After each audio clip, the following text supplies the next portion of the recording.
북한에 억류됐다 혼수 상태로 송환된 미국인 대학생 원비어가 돌아온 지 엿새 만에 숨졌습니다. 북미 관계가 최악으로 얼어붙을 것으로 보이는 가운데 아흐레 앞으로 다가온 한미 정상회담에도 영향을 줄 것으로 보입니다. 안경환 전 법무부 장관 후보자의 혼인 무효 소송 결정문이 법원 행정처로부터 요청 8분 만에 제출된 것과 언론에 노출된 경위 등에 대한 논란이 이어지고 있습니다. 이 같은 의혹에 대해 수사가 이루어져야 한다고 주장한 노회찬 정의당 원내대표를 잠시 후 연결해보겠습니다. 검찰이 정유라 씨가 뇌물수수에 관여하고 몰타의 시민권을 확보해 도피하려던 정황이 담긴 편지 글을 확보한 것으로 JTBC 취재 결과 확인됐습니다. 현재 법원에선 정 씨에 대한 두 번째 구속영장 실질심사가 진행되는 가운데 오늘 밤 구속 여부가 결정됩니다. 최순실 씨 일가의 해외 자산 도피 의혹이 추가로 드러나는 가운데 정치권은 최 씨 일가의 은닉 재산을 국고로 환수하기 위한 재산 몰수 특별법 제정에 속도를 내고 있습니다. 독일 현지 등에서 최 씨 도피 재산을 추적해온 더불어민주당 안민석 의원이 뉴스룸에 출연합니다. 정부가 강원 삼척과 경북 영덕에 계획한 신규 원전 건설과 관련해 백지화 수순에 들어가겠다는 뜻을 밝혔습니다. 영덕군과 삼척시가 원전 철회 신청서를 내면 8차 전력수급 기본 계획에서 빼기로 한 것으로 알려졌습니다. 서울시 공공자전거 대여 서비스가 큰 인기를 끌고 있습니다. 하지만 그 인기와는 어긋나게 자전거 도로 등 기반시설 확충은 여전히 제자리 걸음이라는 지적이 나오고 있는데요. 오늘 밀착 카메라는 공공자전거 2만 대 시대를 앞둔 서울시의 자전거 시설 실태를 점검해봤습니다. 에너지를 쓰던 자동차가 수소로 에너지를 만드는 시대로 현대자동차. 예, 시청자 여러분, JTBC 뉴스룸을 시작하겠습니다. 북한에 억류된 지 17개월 만에 혼수 상태로 풀려났던 미국인 대학생 오토 원비어가 오늘 새벽에 숨졌습니다. 북한에 억류됐던 미국인이 숨진 것은 처음 있는 일입니다. 원비어에 대한 가혹 행위가 있었다는 주장이 나오면서 미국 내 북한에 대한 여론은 크게 악화되고 있습니다. 당장 9일 앞으로 다가온 한미 정상회담에도 악영향을 줄 것으로 보입니다.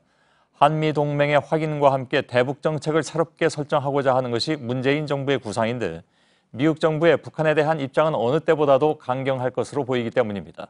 첫 소식은 워싱턴에서 최병건 특파원이 전해드리겠습니다. 튜브를 코에 꽂은 채 의식불명으로 고향에 되돌아왔던 원비어가 엿새 만에 사망했습니다. 가족들은 원비어가 북한의 소나기에서 받은 끔찍한 고문과 학대로 사망에 이르게 됐다고 발표했습니다. 미 정치권은 여야를 가리지 않고 북한 정권을 직접 겨냥했습니다. But he just passed away a little while ago. It's a brutal regime, and we'll be able to handle it. 틸러슨 국무장관은 미국은 북한에 원비어의 부당한 구금에 책임을 물리겠다며 대북 보복을 시사했습니다. 의회도 격분했습니다. 상원의 거물 존 맥케인 의원은 김정은 정권이 미국 시민 원비어를 살해했다는 성명을 냈습니다. 오바마 정부 때 국방장관까지 대북 강경론에 가세했습니다. I think the administration has to respond forcefully and then take appropriate action against that government. 원비어의 사망이 북한 당국의 가혹 행위에 의한 것으로 심정을 고친 미국 조야에서 대북 강경론이 득세하고 있습니다. 트럼프 정부의 대북 유연성은 설 자리가 더욱 좁아지는 양상입니다. 당장 국제사회에 북한과 거래하지 말라고 더욱 거세게 요구할 전망입니다.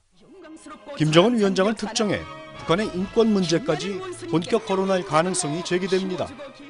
의회 차원에선 미국민들의 북한 여행을 차단하는 대북 금종령에 힘이 실리고 있습니다. 원비어 사망은 남북관계에 창을 열려던 한국 정부에 예상치 못했던 대형 악재가 되고 있습니다. 워싱턴에서 JTBC 최병건입니다. 문재인 대통령은 오토 원비어의 유족에게 조전을 보내서 위로했습니다. 문 대통령은 또 박수현 청와대 대변인을 통해서 북한이 인류의 보편적 규범과 가치인 인권을 존중하지 않는 것은 대단히 개탄스럽다고 전했습니다. 북한에 억류된 우리 국민도 속히 가족에게 돌려보내야 한다면서 정부는 이를 위한 모든 노력을 다할 것이라고 덧붙였습니다. 이런 상황에서 문재인 대통령은 오늘 오전 청와대에서 미국 CBS와 인터뷰를 가졌습니다. 문 대통령의 이 인터뷰는 물론 전략적인 성격이 짙습니다. 다음 주에 한미 정상회담을 앞두고 이루어지는 첫 외신 인터뷰이고 사드와 북핵 등 외교 현안에 대한 문 대통령의 입장이 그래서 주목됩니다. 인터뷰는 현지 시각으로 오전 7시, 우리 시각으로는 조금 전인 오후 8시부터 보도되고 있는데 주요 내용을 확인해서 잠시 후에 전해드리도록 하겠습니다. 한편 청와대는 어제 저희들이 집중 보도해드렸던 문정인 통일외교안보특보 발언과의 선긋기에 대한 속내도 내비쳤습니다.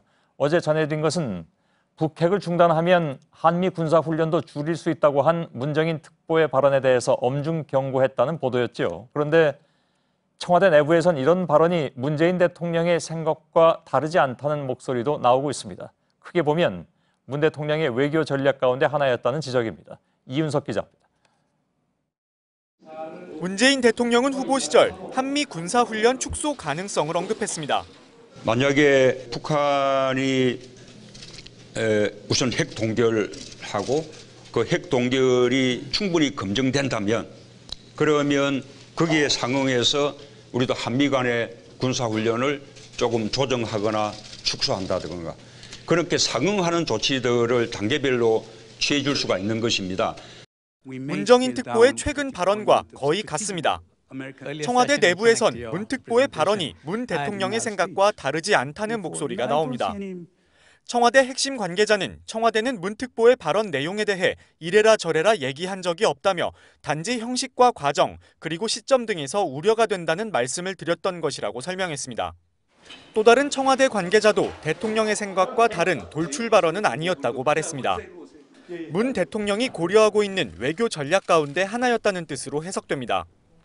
일각에선 한미 정상회담을 앞두고 미국의 여론을 살펴보려고 문 특보가 의도적으로 해당 발언을 꺼냈을 가능성이 있다는 분석도 나옵니다. JTBC 이윤석입니다. 오늘은 조국 때리는 날, 한국당에서 나온 얘기였습니다. 오늘 자유한국당이 주축이 돼서 야당들이 조국 청와대 민정수석을 출석시키겠다면서 운영위원회를 소집했습니다. 말씀드린 대로 한국당에서는 의원과 보좌관이 오늘은 조국 때리는 날이라는 문자까지 주고받았을 정도로 화력을 집중한 자리였습니다. 이 내용은 이따가 비하인드 뉴스에서 좀 다루겠습니다만 아무튼 결국 반말과 고성만 오가다가 끝났습니다. 이화종 기자입니다. 누가 이사진에게 발언을 했어? 어디다 당겼어요? 늦게 와가지고 뭐 하는 거예요? 야당 단독으로 소집한 국회 운영위에 여당 의원들이 참석하면서 고성이 터져나왔습니다. 오늘 운영위는 조국 민정수석에게 인사검증 부실 논란에 대해 따지겠다며 연 자리였습니다. 여당은 처음부터 정치적 공세라며 개회에 반대했는데 그래도 야당이 상임위를 열자 참석해 공방을 주고받은 겁니다. 결국 대치만 이어가던 회의는 여당이 퇴장해버리면서 소득 없이 끝났습니다. 조 수석 등 청와대 관계자들에 대한 출석 요구도 공식적으로 하지 못한 채였습니다. 앞서 한국당을 뺀 여야 3당 원내대표가 만나기도 했지만 빈손으로 헤어졌습니다. 이 자리에선 운영위를 열려면 7월 국회에서 제대로 열자는 여당의 제안엔 야당이, 강경화 장관 임명에 대한 대통령 직접 입장 표명을 요청해달라는 야당의 요구엔 여당이 즉답을 내놓지 못했습니다. JTBC 이화종입니다. 이렇게 극심한 여야 대치가 이어지는 가운데 6월 임시국회는 오는 27일이면 끝납니다. 김희수 헌법재판소장 후보자의 인준 표결이나 일자리 예산이 포함되어 있다는 추경안 모두 폐회 전에 사실상 처리가 불가능합니다. 결국 6월 임시국회는 빈손으로 끝나게 되는 셈인데 이런 가운데 28일에 열릴 것으로 보이는 인사청문회 3건 가운데서는 송영무 국방부 장관 후보자를 둘러싼 검증 공방이 거셀 전망입니다. 고액 자문료 논란이 계속 제기되고 있습니다. 안태훈 기자입니다. 송영무 후보자는 해군 참모총장으로 전역한 뒤 LIG 넥스원의 자문위원을 맡았습니다. 유도무기 등을 만드는 방산업체입니다. 이곳에서 2년 6개월 동안 송 후보자가 받은 자문료는 2억 4천만 원입니다. 송 후보자는 법무법인 율촌의 상임 고문도 지냈는데 이곳에선 2년 9개월 동안 10억 원에 가까운 고문료를 받았습니다. 후보자 측은 월급이 세전 3천만 원 선이었다고 밝혔습니다. 자유한국당 김학용 의원은 송 후보자가 율촌 시절 한진중공업 관련 사건을 조언했다고 주장하며 자질 논란도 제기했습니다. 해군과 방산업체의 소송에서 업체 측에 섰던 후보자가 방산 비리를 적발할 수 있겠느냐는 것입니다. 송 후보자 측은 율촌에서 개발 사안에 관여한 게 아니라 방위산업 전반에 대해 자문했다며 이 같은 의혹을 부인했습니다. JTBC 안태훈입니다. 안경환 전 법무부 장관 후보자의 혼인 무효 결정문 입수 경위에 대한 논란이 이어지고 있습니다. 개인 실명까지 적힌 결정문이 국회 요청 8분 만에 어떻게 제공이 됐는가, 또 일부 언론사들이 보도한 결정문은 어떤 경로를 통해서 확보한 건지 의혹이 잇따라 제기되고 있습니다. 먼저 이서준 기자가 보도해드리고 정의당 노회찬 원내대표를 연결하겠습니다. 자유한국당 주광덕 의원과 권성동 의원은 지난 15일 대법원 산하 법원행정처에 안경환 전 법무부 장관 후보자의 혼인 무효 결정문을 각각 요청했습니다. 법원행정처는 8분 뒤 실명 등 개인정보를 가리지 않은 원본을 두 의원에게 제공했습니다. 행정처는 20분 뒤 비실명 처리된 결정문을 다시 보냈고 이후 다른 의원들에게도 비실명 결정문을 보냈습니다. 일단 대법원은 국회의 자료 요청에 응해야 한다는 관련법에 근거해 해당 결정문을 제공했다는 입장입니다. 하지만 정치권 등에선 8분 만에 결정문이 제공된 데 대해 대법원과 해당 의원실 간 사전 교감이 있었던 게 아니냐는 의혹이 나오고 있습니다. 이에 대해 법원행정처 관계자는 해당 의원실에서 긴급히 요청해 실명 결정문을 찾자마자 보냈고 이후 비실명 처리해서 보냈다고 했습니다. 그러면서 국회에 실명 자료를 제공해선 안 된다는 규정은 없고 긴급 요청이 있을 경우 실명 자료를 제공해 왔다고 말했습니다. 또 8분 만에 결정문을 보낸 것에 대해선 1976년 사건이지만 전산화 작업이 된 PDF 파일의 형태여서 검색을 통해 바로 파일을 찾을 수 있었다고 했습니다. 이와 별개로 일부 언론사들이 보도한 결정문에 대해서도 누가 어떻게 제공했는지 정치권에서 의문을 제기하고 있습니다. 이혼 관련 등 가사 판결에 대해선 보도를 금지하는 법 조항이 있는 만큼 안 전 후보자의 혼인 무효 결정문이 보도된 경위에 대한 진상규명이 필요하다는 지적이 나옵니다. JTBC 이서준입니다. 예, 오늘은 특히 노회찬 정의당 원내대표가 법원 행정처의 일처리 과정에 대해서 여러 가지 의문을 제기했습니다. 전화로 잠깐 연결해서 무엇이 문제라고 생각하는지 핵심만 좀 들어보겠습니다. 노회찬 원내대표님 나와 계시죠? 네, 안녕하십니까? 예. 전화 조금 가까이 대고 말씀해 주시는 게 좋을 것 같습니다. 네네. 예, 국회 경험으로 볼 때 자료 요청부터 송부까지 걸린 8분이라는 시간은 신기록이다 이렇게 말씀하셨는데, 그러나 네. 법원의 입장을 좀 들어보니까 전산화 작업이 된 PDF 파일의 경우에 긴급 요청하면 얼마든지 빨리 보낼 수 있다. 이것이 행정처의 얘기였습니다. 어떻게 받아들이십니까? 네, 제가 법사위에 있으면서 법원 행정처에게 저만이 아니라 다른 법사위원들이 국정감사나 여러 가지 필요할 때 판결문과 결정문 요청을 하거든요. 급하다고 사정하면 그 다음날 받았어요. 예. 그렇기 때문에 이렇게 몇 분 만에 받은 유례는 없고요. 그리고 100% 비실명 그 규칙에 따라서 이거 대법원 규칙입니다. 예. 예외 없이 적용되는 부분이고요. 그래서 심지어는 대한항공 조현아 상무처럼 잘 알려진 사람의 사건조차도 이렇게 비실명 처리를 했기 때문에 문제 제기가 된 바가 있고요. 여기에 대해서 법원 행정처장은 이걸 실명으로 내보내게 되면은 손해배상 소송을 당하고 우리가 있기 때문에 절대 그렇게 내보낼 수 없다라고 답변을 한 사실입니다. 관례적으로 이제 실명으로 된 판결문이나 결정문을 내보냈다는 그 진술은 거짓입니다. 예. 혹시 아까 말씀하신 과거의 경험 말씀하셨는데 그때는 PDF 파일이 아니었던 건 아닌가요? 아니요. 이미 다 수십 년 전 거도 PDF 파일로 처리되어 있고 최근 거는 완전 전산 처리되어 있고 다 검색이 다 가능한 상태라는 걸 저희들도 잘 알고 있고요. 예. 그리고 제가 이 8분 심지어는 비의원은 6분 걸렸는데 이 처리 과정에서 국회 담당 실무관에게 얘기를 하고 다시 법원행정처 기획 2심의관 그다음에 기획조정실장이 이거 줄 것인가 말 것인가 논의까지 했다는 거거든요. 예. 이렇게 사람을 갖다가 벌써 6군데 정도를 거치게 되는 과정이기 때문에 이 6분이나 8분이라는 얘기는 도저히 있을 수 없는 그냥 라면 하나 끓이는 시간에 모든 게 처리됐다는 게 말이 안 되는 거죠. 예. 그 법원 행정처가 실명 결정문을 보낸 뒤에, 그러니까 그 여성분의 실명이 들어가 있는 거예요. 그 결정문을 보낸 뒤에 20분 만에 비실명 처리된, 그러니까 이름을 가린 결정문을 다시 보낸 것도 의문이라고 하셨습니다. 그러니까 처음에 비실명 처리 원칙을 어긴 것, 다시 말해서 그 이름이 다 들어가게 된 것, 이게 단순 실수로 보지 않는다는 뜻인가요? 어떤 말씀인가요?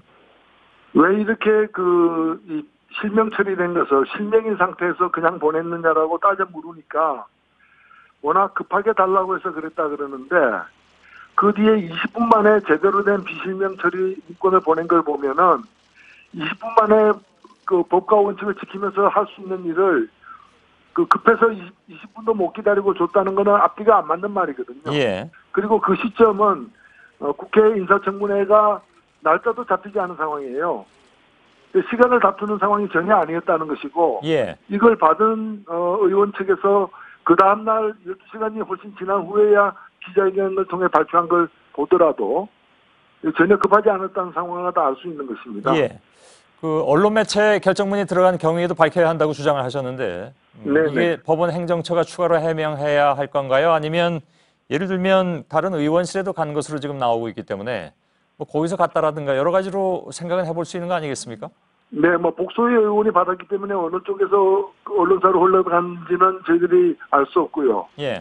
다만 언론사에게만 간 것이 아니라 제가 언론사를 통하지 않고 또 두 의원을 직접 통하지 않고 원본을 구했거든요.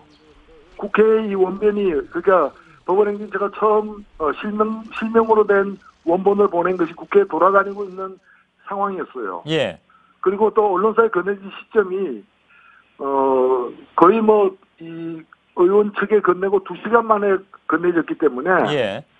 오히려 언론사에서 이걸 얻기 위해서 의원을 이용해서는 가능성까지도 있지 않느냐는 얘기도 나오고 있고요. 예. 그 전반적인 정황에 대해서 우선 법원행정처가 자신들이 한 번도 어긴 적이 없는 그간 지켜왔던 원칙을 무슨 사유로 이렇게 어기게 되었는지 그걸 스스로 좀 조사하고 해명해야 될 부분이 있습니다. 알겠습니다. 정확하게는 의원에게 넘어간 이후에 2시간 만에 언론사에 넘어가는 것이 아니라 언론사에서 보도를 했습니다. 그러니까 그 전에 갔을 가능성이 예, 보도했고 보도한 내용을 제가 나중에 봤는데 예. 동영상으로 재현하는 그런 화면을 넣는다거나 우리 상식적으로 봤을 때 적지 않은 시간에 소요되는 그런 뉴스였고요. 예. 그래서 더욱 의문이 커지는 거죠. 예, 알겠습니다. 한 가지만 짧게 좀 답변해 주시죠. 이게 사실 그 후보자가 이미 사퇴한 마당이기 때문에 결정문 유출 경위를 따지는 것이 무슨 의미가 있느냐. 그러니까 과거에 예를 들면 정윤회 씨 사건 등등에 있어서도 유출 경위가 오히려 더 부각되면서 본질이 좀 흐려진 것이 아니냐라는 비판이 있었기 때문에 거기에 대해서는 뭐라고 말씀하시겠습니까? 네, 안경원 후보자에 대한 논란도 있습니다만은 이것 자체가 민사소송법과 개인정보보호법을 법원 당국에 의해서 위배한 그런 문제가 있는 것이고요. 예.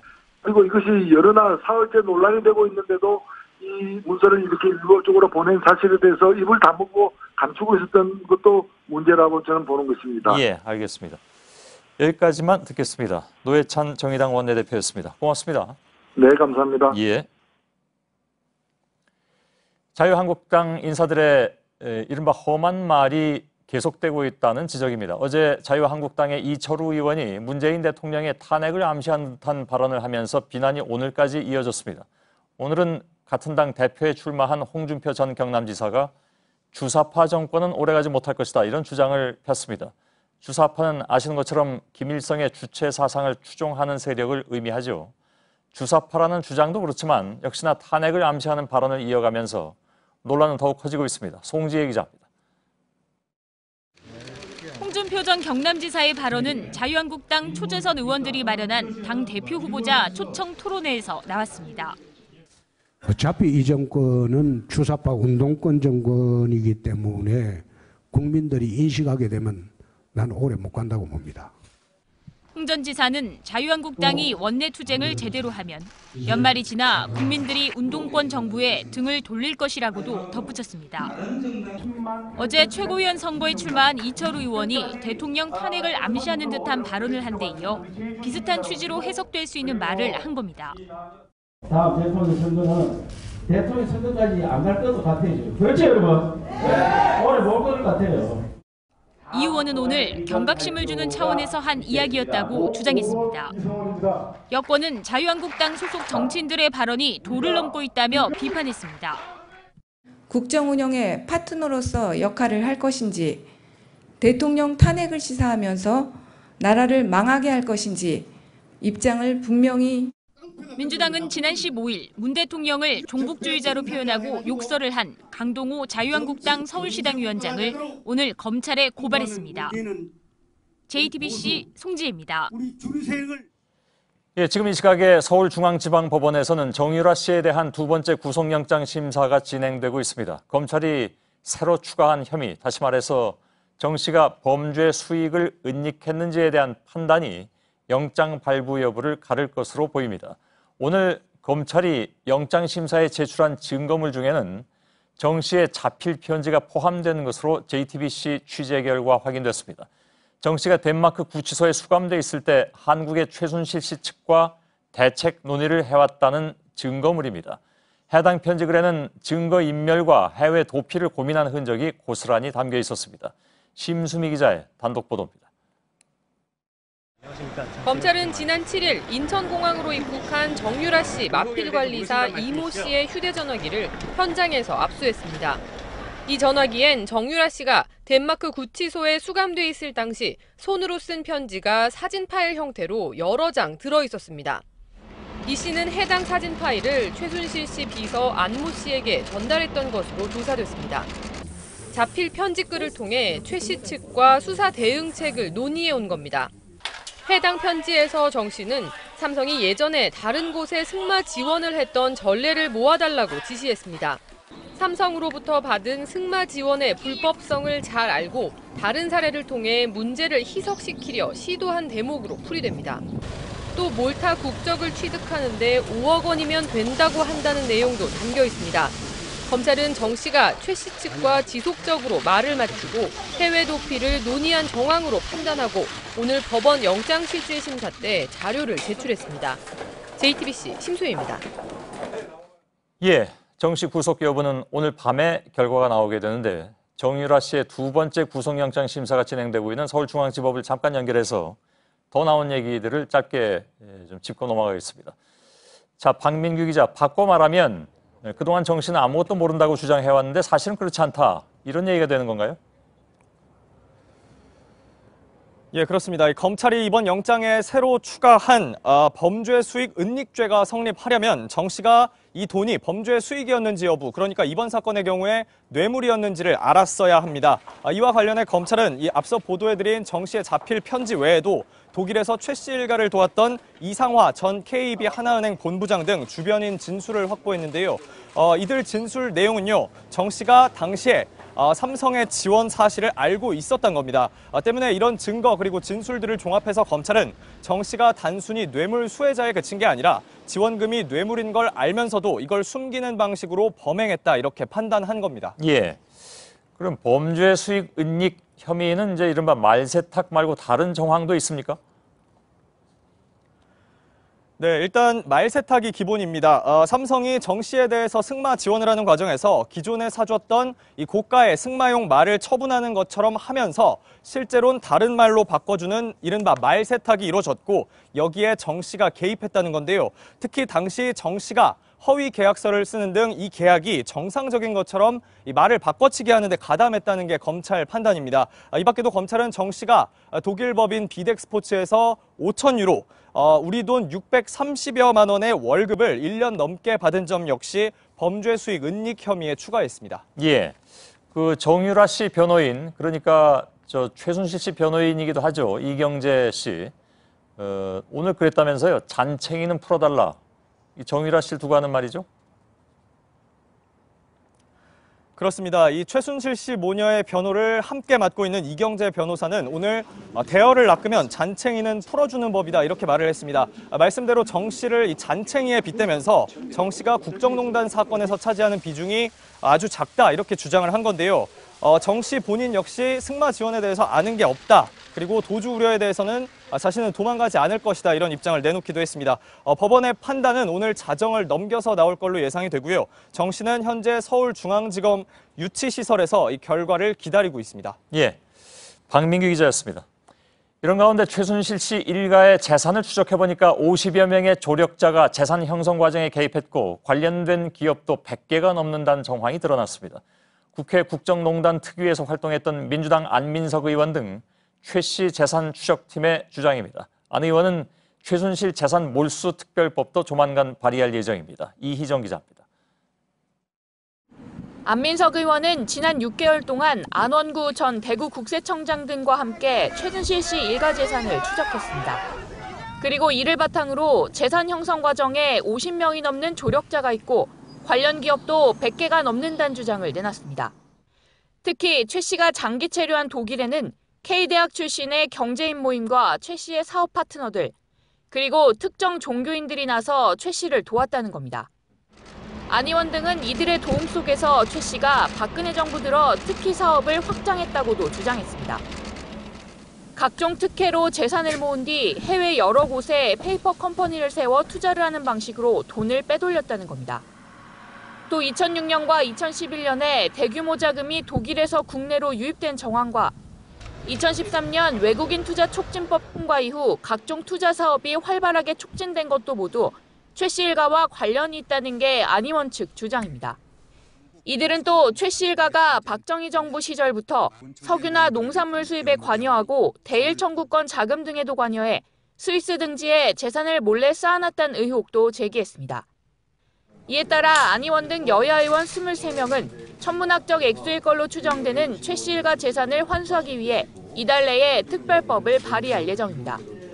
하지만 여야 모두에서 이 특별법 제정에 반대하는 의견도 있어 국회 통과는 불투명한 상황입니다. JTBC 이희정입니다. 예, 2부에서는 안민석 의원과 인터뷰하겠습니다. 지금까지 안 나온 내용들이 좀 더 있다고 하는데 어떤 내용들인지 좀 들어보죠. 자, 오늘 박근혜 전 대통령의 뇌물죄 재판에서는 방청을 나온 지지자가 처음으로 강제 퇴정을 당했습니다. 박 전 대통령 지지자들의 법정 소란 행위가 도를 넘는다는 판단에 따라서 재판장이 강력한 경고 조치를 취한 겁니다. 임지수 기자입니다. 박근혜 전 대통령이 탄 구치소 버스가 지나가자 지지자들이 목소리를 높입니다. 박 전 대통령 재판이 있는 날마다 법원 근처에서 펼쳐지는 모습입니다. 오늘 재판 방청객으로 참석한 한 중년 남성은 박 전 대통령이 법정에 등장하자 자리에서 일어나 대통령님께 경례라고 소리쳤습니다. 그러자 재판장은 질서 유지에 지장을 준다며 퇴정을 명했습니다. 하지만 남성은 법정을 걸어 나가면서도 애국 국민 만세, 민족의 혼을 지켜야 한다고 외쳤습니다. 박 전 대통령 재판 방청은 법원 추첨으로 이루어집니다. 최근 신청 인원이 줄면서 박 전 대통령 지지자들로 법정이 가득 차고 있습니다. 그런데 박 전 대통령에게 불리한 증인 진술이 나오면 조소하거나 야유를 해 법정 경위들의 경고가 끊이질 않습니다. 지지자들의 인사에 박 전 대통령은 눈인사나 미소로 답하곤 합니다.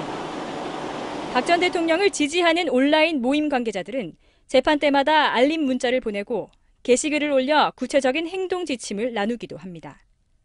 어제는 지지자 한 명이 소란을 제지하는 재판장에게 항의하는가 하면 다른 지지자는 여성 경위의 외모와 관련한 인신공격을 해서 논란이 됐습니다. 이처럼 수위를 넘고 있는 지지자들의 돌발 행동에 재판부가 결국 강력 경고에 나섰습니다. JTBC 임지수입니다. 문재인 대통령이 탈원전을 선언한 직후 주무부처인 산업통상자원부가 경북 영덕군과 강원 삼척시 등의 신규 원전을 건설하려던 계획을 백지화하는 수순에 들어간 것으로 JTBC 취재 결과 확인됐습니다. 문재인 정부의 탈원전 움직임이 빠르게 전개되는 모습입니다. 이태경 기자입니다. 원전 중심의 발전 정책을 폐기하고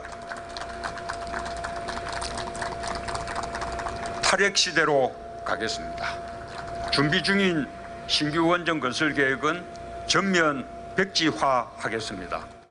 새로 짓기로 했던 원전은 모두 6기로 영덕천지 1, 2호기, 울진 신한울 3, 4호기, 그리고 영덕과 삼척 중 한 곳에 건설하려는 2기입니다. 이와 관련해 산업부 관계자는 JTBC 취재진에게 삼척시와 영덕군이 원전 철회 의향서를 제출하면 올해 말 8차 전력수급 기본계획 발표 때 신규 원전 부지에서 제외하겠다고 밝혔습니다. 삼척과 영덕은 아직 토지 보상이나 지원금 지급이 본격화되지 않았지만 일부 원전 찬성 주민을 설득하는 게 숙제입니다. 이 두 지역은 2010년 당시 기초단체장이 원전을 신청했지만 이후 단체장이 바뀐 뒤 기류가 달라졌습니다. 2014년에서 2015년 주민투표에서 주민 80에서 90%가 반대표를 던졌지만 당시 윤상직 산업부 장관은 국가 업무에 대한 주민투표는 법적인 근거가 없다며 7차 전력수급 기본계획에 신규 원전 부지로 명시했습니다. 울진은 사정이 좀 더 복잡합니다. 신한울원전 부지를 내준 대가로 한국수력원자력으로부터 이미 2,800억 원의 지원금을 받았기 때문입니다. 원전 건설을 백지화하면 지원금 반납이 불가피하기 때문에 이를 두고 지역사회에서 주민 간 갈등이 우려됩니다. JTBC 이태경입니다. 특목고와 자사고를 폐지하고 수능의 절대평가를 도입하는 걸 비롯해서 교육제도의 대변혁이 예고되고 있습니다. 일선 교육청들은 이보다 더 앞서가는 움직임까지 보이는데 대안을 먼저 마련해야 한다는 반론도 만만치 않고 학교 현장에선 혼란스럽다는 반응도 있습니다. 홍지유 기자입니다. 최근 일제고사 폐지를 시작으로 교육개혁 작업이 본격화됐습니다. 뒤이어 특목고 자사고 폐지와 수능 절대평가도 적극적으로 논의되고 있습니다. 경기도교육청은 이미 특목고와 자사고를 재지정하지 않겠다고 선언했고 조희연 서울교육감도 오늘 정부의 92개 교육정책을 제안하며 자사고와 특목고 폐지 방침을 시사했습니다. 지금은 분리교육으로까지 가고 있다고 저는 일반 국민들이 우려하고 있고. 하지만 반론도 나옵니다. 우수 학생에게 좋은 프로그램으로 교육에 투자한 결과를 입시 학원이라고 몰아붙여선 안 된다는 주장입니다. 자사고 연합회 등은 이와 관련해 내일 성명을 낼 예정입니다. 어느 고등학교에 가야 할지 선택해야 하는 중학생과 학부모들은 혼란스러워합니다. 당장 그럼 내년이나 내후년 때 어떤 학부모가 학교에다 학생을 보내겠어요? 소질 학교에 이렇게 여론 수렴을 하든 해야 되는데 그냥 무조건 대통령이 없애야 하니까 없애야 돼 그러고. 서울교육청은 오는 28일 4개 특목고와 자사고 운영평가 결과를 발표할 예정이어서 폐지 방침이 현실화할지 주목됩니다. JTBC 홍지유입니다. 지난 3월 인천의 한 아파트에서 8살 초등학생이 무참히 살해당한 사건이 있었죠. 유괴와 살인 등의 혐의로 재판에 넘겨진 가해자는 최근 법정에서 우발적으로 범행을 저질렀다고 주장했습니다. 피해자 어머니는 가해자를 엄벌해달라는 호소문을 인터넷에 올렸습니다. 김태영 기자입니다.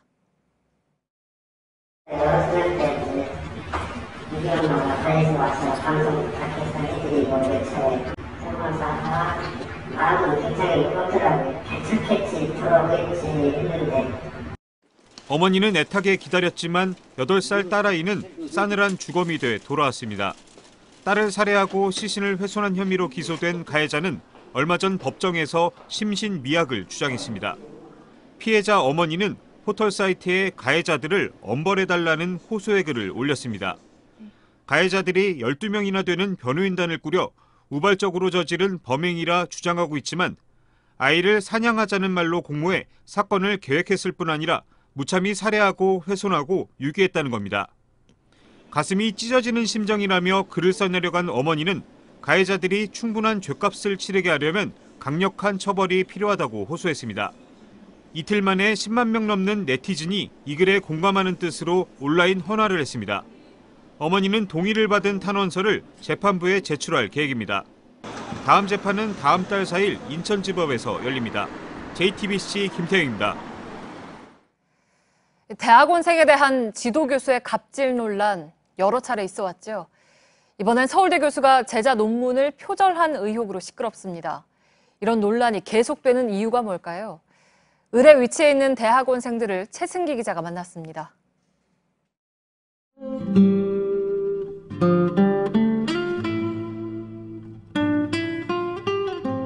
실제 대학원생들 사례를 담은 웹툰입니다. 연재 시작 2년이 지났지만 사례는 줄지 않았고 현실은 더 척박합니다. 서울대 대학원생 김모 씨는 지도교수 박모 씨가 논문을 가로채는 걸 몇 년 동안 지켜봤다고 했습니다. 제가 석사를 졸업해야 되고 박사도 지원해야 되고 하는 상황에서는 조금 두려움이 있었던 거죠. 존재했고. 결국 용기를 낸 김 씨는 이런 사실을 대자보로 적었고 해당 교수는 16년 동안 제자 논문 20여 건을 표절한 걸로 파악됐습니다. 논문뿐만이 아닙니다. 기업에서 연구과제를 받으면서 대학원생 인건비를 가로채거나 연구활동비를 사적으로 쓴 경우도 많습니다. 가족끼리 식사에도 쓰시고 개인적인 약속에 쓰시고 대부분 그러시죠. 이게 잘못된 걸 알지만 이걸 뭐라 못하니까. 그러나 문제 제기는 할 수 없습니다. 졸업을 해야 하고 추천도 받아야 하기 때문입니다. 졸업한 뒤에도 가불관계의 굴레는 쉽게 벗을 수 없습니다. 졸업 1년까지 교수 자의적으로 논문을 취소할 수 있는 그게 있어요. 그래서 졸업을 하고 나서도 일단 모든 시간들이 다 날아가는 거니까. 대학원생 10명 가운데 4명은 교수에게 논문을 뺏기거나 폭력 등 부당한 일을 당한 경험이 있고 그 가운데 대부분은 불이익이 두려워 문제 제기조차 못했다고 대답했습니다. JTBC 최승기입니다. 경찰 물대포에 쓰러져 숨진 백남기 씨 유족들이 외인사로 사인이 변경된 사망진단서를 새로 발급받았습니다. 조만간 사망신고를 할 예정입니다. 유족들은 뒤늦게 사과를 하겠다는 이철성 경찰청장과는 만날 뜻이 없다는 의사를 다시 한번 분명히 했습니다. 신진 기자입니다. 수정된 고 백남기 씨의 사망진단서입니다. 외인사라는 표시가 선명합니다. 병으로 사망한 게 아니라 외부 충격으로 숨졌다는 겁니다. 백 씨의 큰딸 도라지 씨는 오늘 서울대병원에서 사망진단서를 새로 발급받았습니다. 미뤄왔던 사망신고도 곧 할 계획입니다. 하지만 여전히 경찰의 사과는 받을 수 없다고 말했습니다. 이철성 경찰청장이 백 씨의 전남 보성 자택을 찾아가겠다고 했지만 받아들일 수 없다는 겁니다. 그렇게 또 일방적으로 사과하겠다고 들이미는 것도 너무 어처구니가 없습니다. 정 오려거든 강신면 전 청장과 함께 오십시오. 재판 전에는 사과하지 않겠다던 경찰이 갑자기 입장을 바꾼 이유도 밝히라고 촉구했습니다. 또 책임자 처벌과 진상규명 계획을 공개하라고 말했습니다. 저희가 고소한 7명, 이름을 아직 모르는 2명의 경찰관들을 내부적으로 어떻게 징계할지 밝히십시오. 무엇을 잘못했는지를 제대로 분명히 짚고 제대로 사과하십시오. 서울대병원 노조와 시민단체는 애초에 병사라는 진단이 어떻게 나왔는지 경위를 조사하고 공개해야 한다고 주장했습니다. JTBC 신진입니다. 고 백남기 씨의 유가족이 말뿐인 경찰의 사과는 필요 없다고 하는 것은 그저 한 가족의 고집이 아닙니다. 이 문제는 경찰 폭력의 역사성과 맞닿아 있습니다. 용산 참사 그리고 밀양 송전탑 행정 대집행 때도 시민들은 죽고 다쳤습니다. 인권 경찰을 말하려면 이런 사건들에 대한 사과도 선행돼야 한다는 것이죠. 강버들 기자입니다. 그래서 왜 그렇게 무리하게 진압을 했어야 됐으며 누구의 뜻이었는지 누가 그 압력을 가해서 심한 폭력을 우리가 3년 전 이날에 당했는데 3년 됐는데 그냥 그대로 잊을 수가 없어요. 그 폭력. 바뀌려면 자기 부정을 해야 되잖아요. 자기들이 저질렀던 일을 일단 철저하게 반성을 하고 털어버리고 가야 되는데 공권력의 폭력을 경험한 이들은 여전히 그날을 살고 있습니다. 재개발 지역 상가 세입자들이 지은 막루에 물대포가 쏟아집니다. 경찰 특공대의 진압 과정에서 불이 났고 철거민 5명과 특공대원 1명이 목숨을 잃었습니다. 저희는 저희 동지를 죽이고 저희 아버지를 죽인 사람이 돼 있는 거잖아요. 그렇게 모든 죄가 저희들한테 씌워져서 경찰의 자체 지침조차 지키지 않은 작전이었지만 아무도 책임지지 않았습니다. 그러니까 경찰청장 내정자였던 김석희는 그 후로 공기업 사장이 되고 또 국회의원 배지를 달고 농사일밖에 모르던 밀양 할머니들은 송전탑을 막기 위해 거리로 나섰습니다. 경찰서도 몰라도 되고 법원도 몰라도 됩니다. 그렇지만 우리는 지금 내 재산 지켜보겠다고 내 생명 지켜보겠다고 길거리로 나섰던 게 쇠사슬로 몸을 엮은 노인 100여 명이 경찰의 해산 과정에서 잇따라 부상을 입었습니다. 그 무지막지한 기계를 들고 와서 우리가 이렇게 막 버둥거리고 어디 가만히 있지 않잖아요. 그렇게 막 그거를 들이대면서 그거를 다 자르고 끌려 나왔는데 여기를 너무 세게 잡아 당겨가지고 숨이 다 막혀고 막. 백남기 씨 유족은 인권 경찰이 되겠다는 경찰의 갑작스런 다짐이 당황스럽습니다. 그 승진하려는 방법이 시민들을 때려잡는 것이면 기꺼이 때려잡고 공권력에 의한 사고, 살인 이런 거는 정말 인권이라는 것과 정말 맞닿아 있는 문제인. 한 번도 제대로 된 사과를 받은 적 없다는 이들은 진상규명과 책임자 처벌을 포함한 진짜 사과를 요구하고 있습니다. JTBC 강버들입니다. 예, 그런가 하면 국가가 책임을 방기해서 더 비극이 된 참사, 세월호 참사의 미수습자를 찾기 위한 선체 객실부 1차 수색이 오늘 마무리됐습니다. 수색 63일 만입니다. 그러나 아직 5명의 유해를 찾지 못한 만큼 이어질 화물칸 수색 작업에도 관심이 쏠리고 있습니다. 목포 신항을 지키고 있는 이가혁 기자가 보도해드리겠습니다. 세월호 3, 4, 5층 객실부 수색은 지난 4월 18일 시작됐습니다. 철제 기둥 몇 개를 빼고는 대부분 무너진 내부 공간을 44개 구역으로 나눠 작업자들이 진흙과 자재를 밖으로 꺼내는 작업이 이어졌습니다. 미수습자 유해는 배 안이 아닌 진도 앞바다 침몰 해역을 수색하던 중 가장 먼저 발견됐습니다. 해저면에서 수습한 정강이뼈 한 점의 신원이 안산 단원고 고창석 교사로 확인된 겁니다. 이어 목포 신항 선체 수색에서도 유해가 발견됐습니다. 4층 선미 화장실 쪽에서 2학년 1반 조은하 양의 유해 상당수가 발견됐고 3층 우현 통로 인근에선 2학년 2반 허다윤 양의 유해 일부를 찾았습니다. 또 3층 선미 객실 안에서도 일반인 탑승객 이영숙 씨의 온전한 유해가 나왔습니다. 이 과정에서 스마트폰 등 유류품 4,100여 점이 수습돼 370여 점을 가족에게 돌려주기도 했습니다. 그러나 아직 미수습자 5명의 유해는 찾지 못한 상황입니다.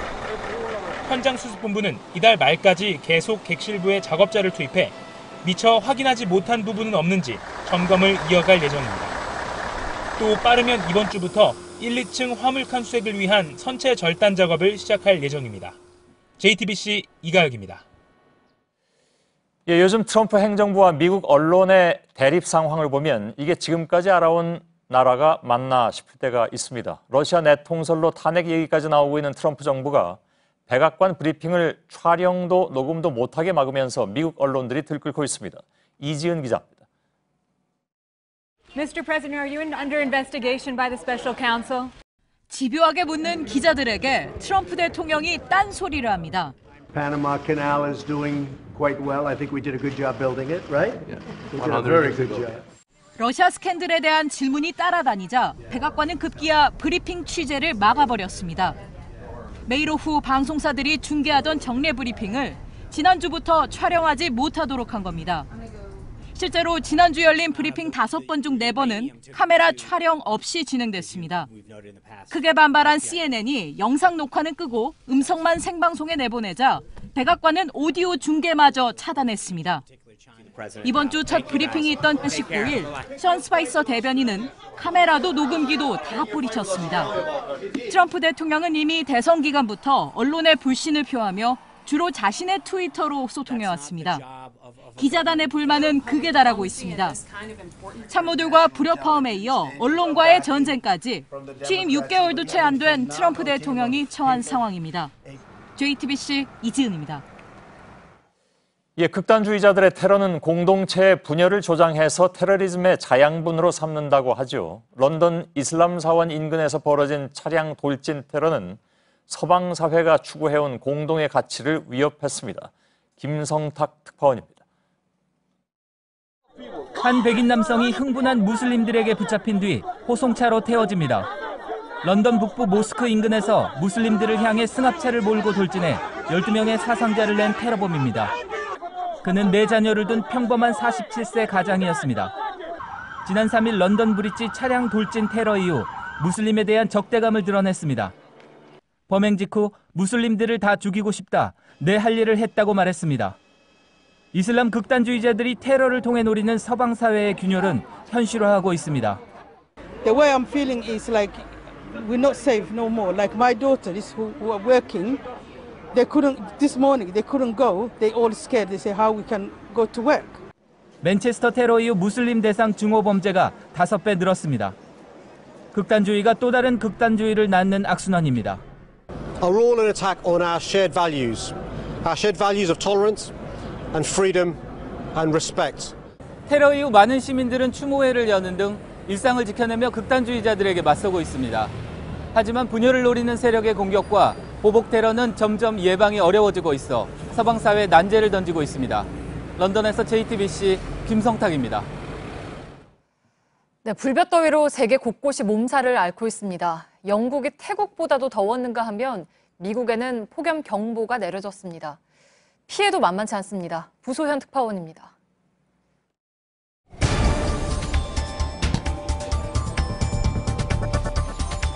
더위를 식히러 나온 인파로 스페인의 공원들이 가득 찼습니다. 한낮을 한참 넘긴 시각이지만 40도를 훌쩍 넘은 기온은 내려올 기미가 보이지 않습니다.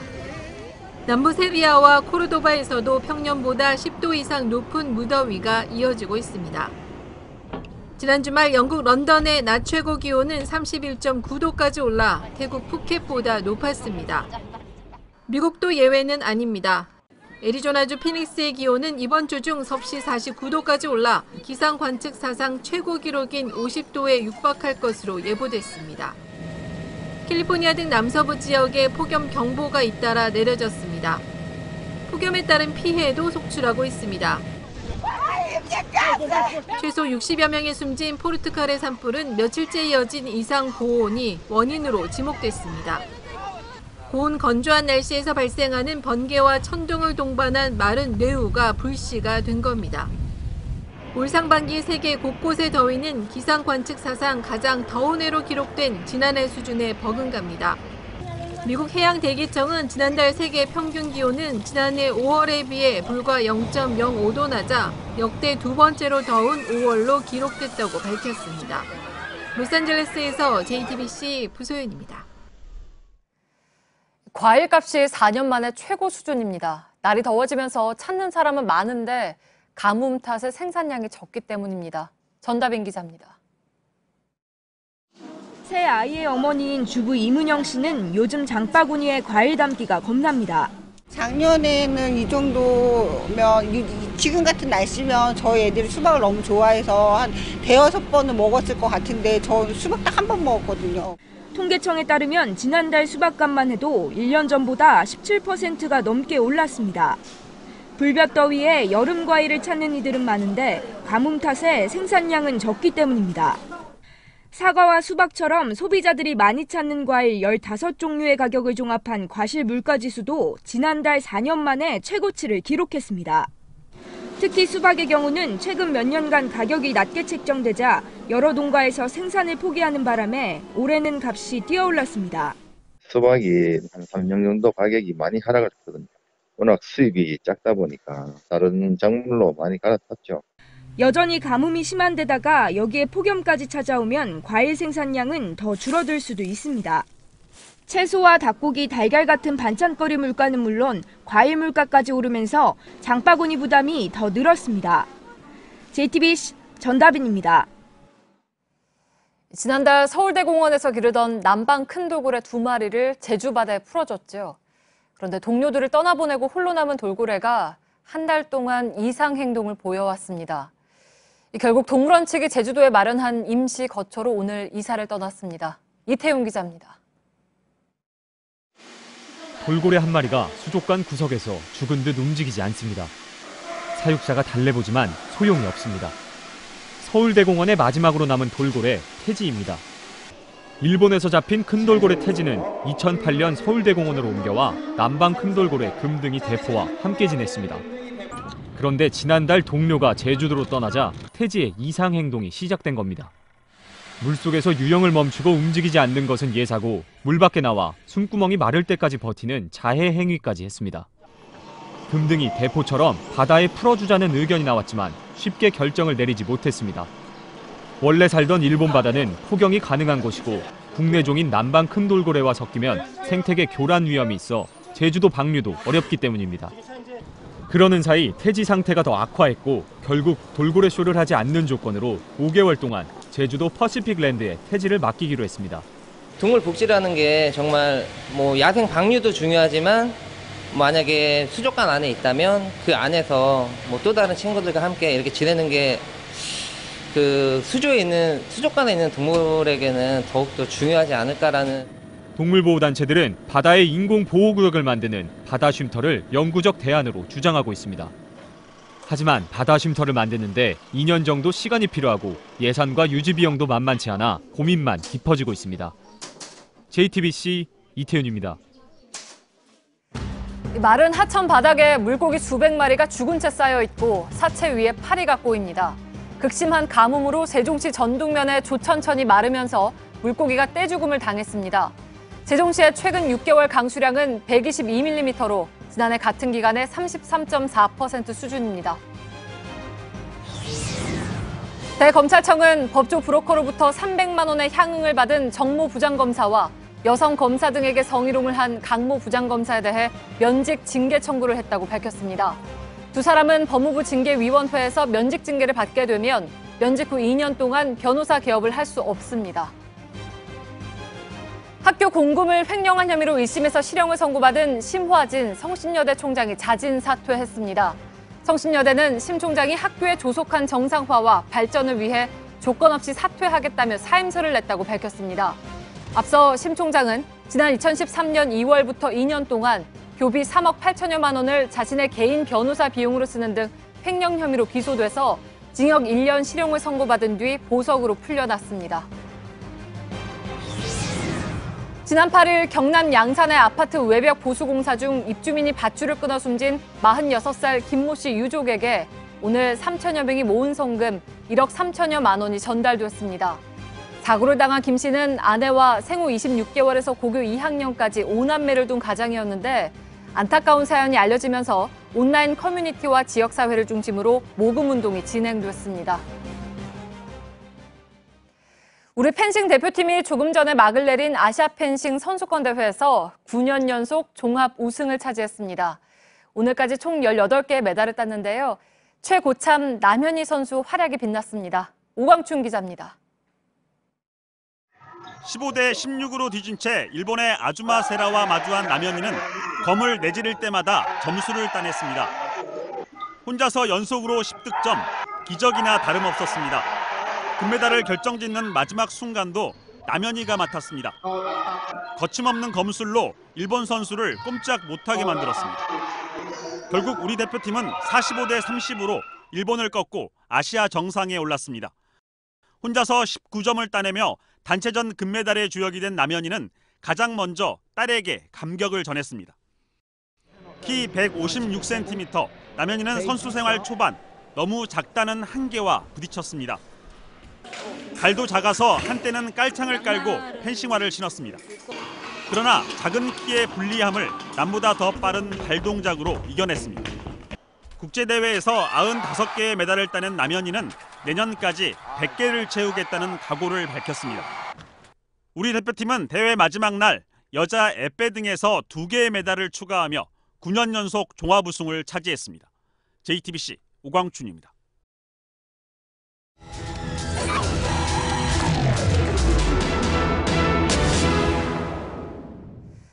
서울시 공공자전거 대여 서비스인 따릉이가 인기입니다. 하루에 2만 명 정도가 이용하고 있고 서울시는 연말까지 공공자전거를 지금의 4배까지 늘릴 계획입니다.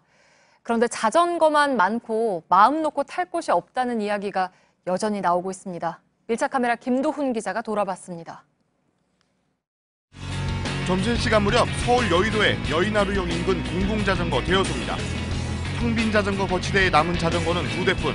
곧이어 70대 노인과 교복 차림의 중학생이 자전거를 빌려 탑니다. 서울시 공공자전거 무인 대여 서비스 따릉이는 서비스 시작 1년 9개월 만에 대여 건수 285만 건, 하루 평균 이용객 2만 명에 이를 만큼 인기입니다. 서울시 공공자전거 서비스 따릉입니다. 서울시가 저탄소 도시를 만들기 위해 앞으로 서울 시내 전역을 친자전거 도시로 만들겠다는 계획인데요. 실제 도로 사정은 어떨지 저희 취재진이 관찰 카메라를 설치해서 한번 도로로 나가보겠습니다. 제가 지금 달리는 곳은 자전거 전용 차로입니다. 이 도로 맨 가장자리 오른쪽 끝에 붉은색 포장을 해놓고 자전거 그림을 그려놓아서 이 차와 자전거가 구분지어 달릴 수 있게 만들어 놓은 곳입니다. 얼마 지나지 않아 손님을 태우려고 정차 중인 택시들의 가로막힙니다. 이 앞을 보시는 것처럼 택시 한 20대 가까이가 이렇게 자전거 전용 차로에 세워져 있는데요. 이렇다 보니 자전거를 타고 지나가려면 이거 차가 다니는 길을 따라서 지나가야 되는 위험천만한 상황이 발생합니다. 맞은편 자전거 도로 시작 구간을 막아선 건 경찰 차량입니다.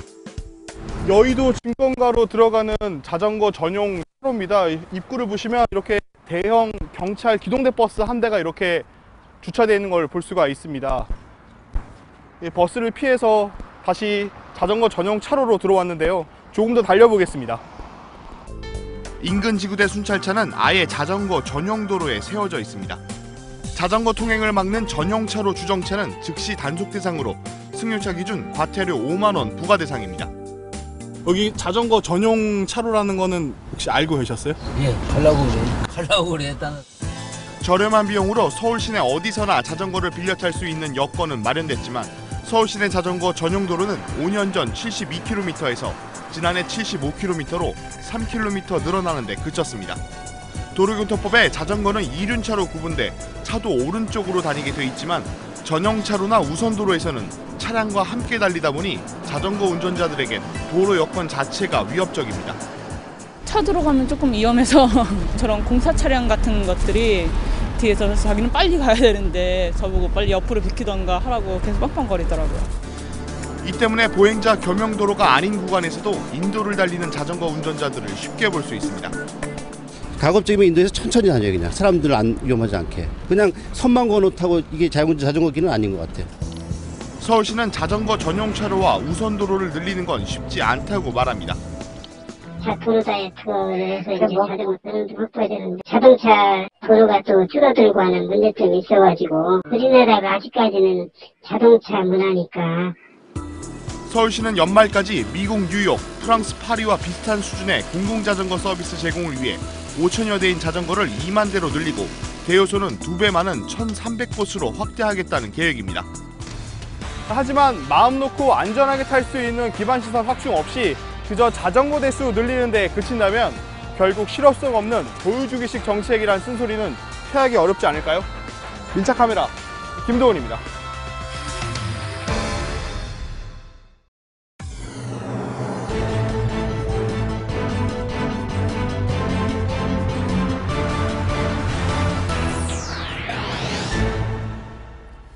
뉴스룸의 앵커 브리핑을 시작하겠습니다. 중국집에 갔을 때 영원한 고민, 짜장면을 먹을 것인가, 짬뽕을 먹을 것인가. 심리학에서는 이런 갈등을 유사 갈등이라고 한다죠. 즉, 갈등인 것 같지만 사실은 쉽게 풀어낼 수 있는, 다시 말해서 별로 갈등이 아닌 것. 그래서인지 중국집에서는 매우 쉽게 이 갈등을 해결했습니다. 두 음식을 반반 넣은 짬짜면이란 걸 내놓은 거죠.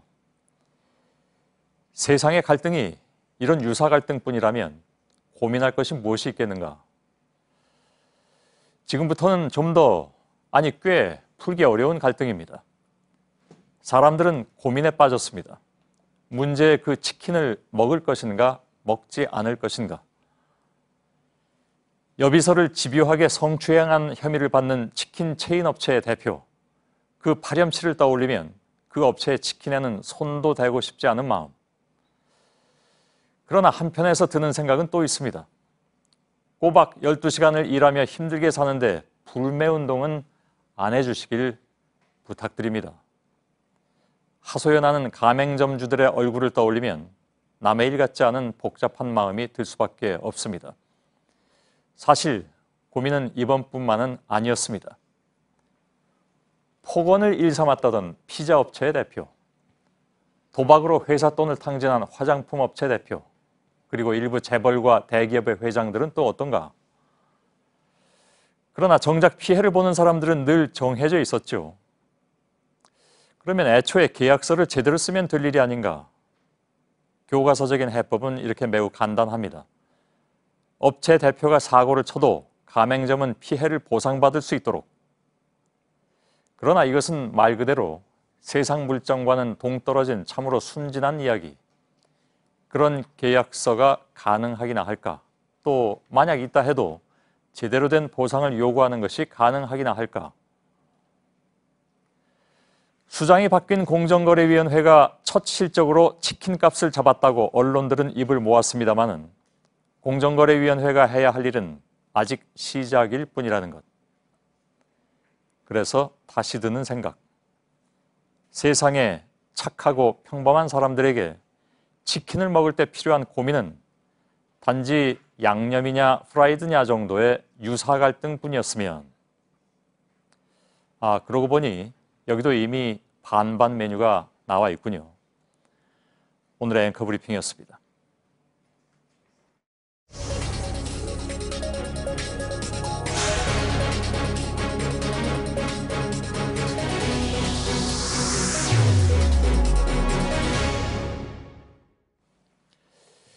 조력자만 50명이다.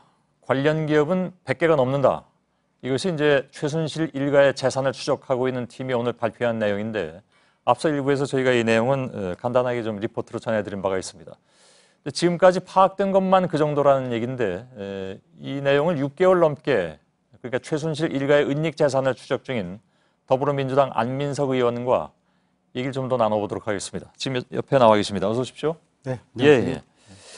자, 재산 추적팀을 결성을 하셨잖아요. 네. 전 국세청장도 여기 지역 국세청장이시긴 합니다만 여기 포함되어 있고 오늘 발표한 규모가 정확한 수치인가 그러니까 그보다 더 있는가 하는 것이 우선 궁금한데 중간 발표입니까 그러니까? 발표 중에는 저희들이 공개할 수 없는 부분도 있었고요. 왜냐하면 더 확인이 필요하기 때문에요. 지난 이제 6개월 동안 저희들이 전문가도 있고 또 언론인과 독일 교포들이 6개월 동안 최순실 재산을 추적한 결과 중에서 저희들이 좀 자신 있는 부분만 오늘 발표를 했는데요. 일단 독일에 있는 최순실 재산 규모는 얼추 다 저희들이 파악했다고 보고요. 특히 독일의 최순실 은닉 재산의 조력자들의 계보를 거의 다 파악했다고 봅니다. 그래서 이제 그것을 저희들이 발표를 했는데요.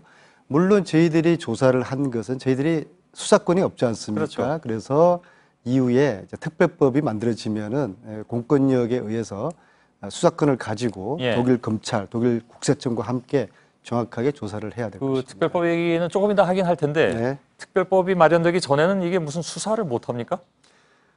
사실은 지난번 특검법, 특검법이 지난 11월 달에 통과됐지 않습니까?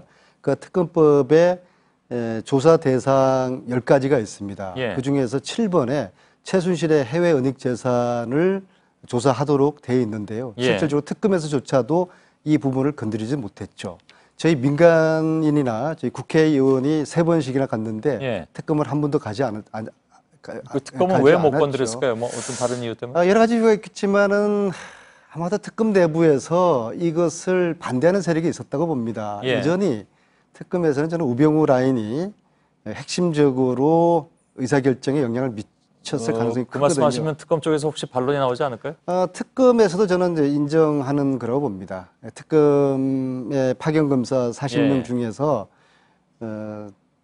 우병우 라인이 저는 분명히 존재했다고 보고요. 그래서 이 최순실 국정농단의 핵심 뿌리에 해당되는 재산 부분을 제대로 건드리지 못하고 끝났다고 보고 최순실 재산 사실 핵심일 수 있는데 그 부분을 특검이 건드리지 않았다라는 것이 거기에 우병우 라인이 있다라는 것은 저는 그렇게 보고 있습니다. 일단 주장으로 받아들이겠습니다. 네, 그렇게 보고 있고요. 또 설사 그 특검법의 조사 대상에 7번에 있었던 해외 재산을 조사했다 할지라도 이 공소시효의 한계 때문에 조사를 하는 데는 결정적인 한계가 있는 것입니다. 그래서 특별법에는 공소시효를 제한을 두지 않는 것을 핵심적으로 하고 있죠. 그 특별법 얘기 조금 이따 한다고 이제 말씀드렸는데 우선 더 궁금한 게 있어서 지금 전에 듣기로는 이제 그 독일을 말씀하셨습니다. 직접 장시간 가 계셨고요.